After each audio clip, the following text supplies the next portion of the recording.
Hər birinizə salamlar dostlar, ümid edirəm ki, yaxşısınız. Bugün sizinlə birlikdə Kitablığımdan Kitablar adlı yeni bir video seriyasına başlayırıq. Bu videonu çəkməkdə məqsədim odur ki, arxamda gördüyünüz bu kitabları və bunlara əlavə eləyəcəyim kitablar haqqında müəyyən təəssüratlarımı və fikirlərimi sizlə bölüşmək istəyirəm. Bugün barəsində danışacağımız kitabsa Ağzənbağlar Ölkəsi kitabıdır. Qriqori Petrovun əsəridir.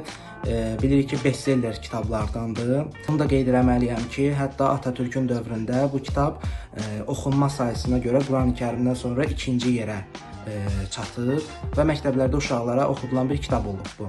Düzünü desəm, mən onu Azərbaycan dilində yox, türk dilində əlimdə tutduğum bu kronik yayımdan olan nəşrini oxumuşam. Baxmayaraq ki, türk dilindədir, mənə Azərbaycan dili qədər, yəni oxunaqlı və anlaşıqlı gəlir.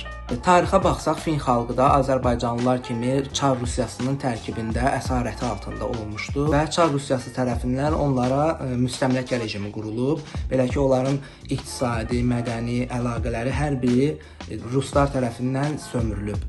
Bu kitabı yazan Qriqori Petrov özü Rus əsilli bir rahibdir və həyatını köçkün bir şəkildə sürgünlərdə keçirdib və sonda Yuqoslaviyada olarkən vəfat edib.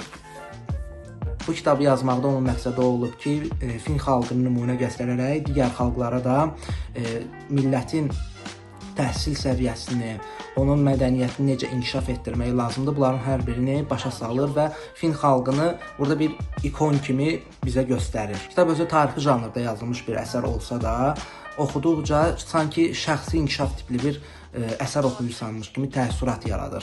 Mən bu kitabı oxuyanda onu başa düşdüm ki, əgər bir milləti inkişaf elətdirmək istəyirsənsə, onun təhsilinə və mədəniyyətinə çox böyük fikir verməlisən. Əsərdə Şinerman və dostları adlı bir aydın qrupu var. Bu adamlar Fin xalqına öndərlik eləyirlər və onların inkişafında onlara kömək olurlar. Yəni, onların aydınları sayılır bu adamlar.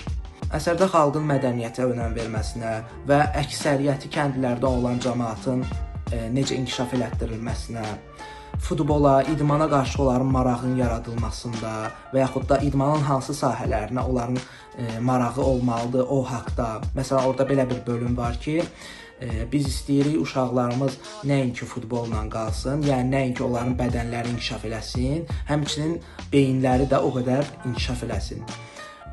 Dediyim kimi, sanki şəxsi inkişaf kitabı oxuyursan və belə bir hiss adamın içinə hopur ki, artıq hərəkət eləməliyəm, cəmiyyətə faydalı olmalıyam, cəmiyyət də inkişaf eləməlidir. Yəni, insanı hərəkətə gətirəcək, motivasiya verəcək tipli bir kitabdır ki, nəyə görə də bizim xalqımız Fin xalqından geridə qalmalıdır, onundan da daha güclü bir səviyyədə, daha zəki, daha hər tərəfli inkişaf eləmiş bir millətə çevrilməsin.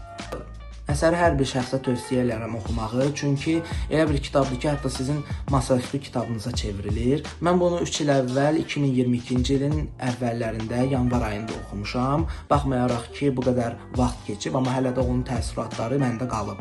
Və oradan elə cümlələr olur ki, insan günlük həyatda olanda da o düşüncələr bu kitabdan gəlir insanın ağlına.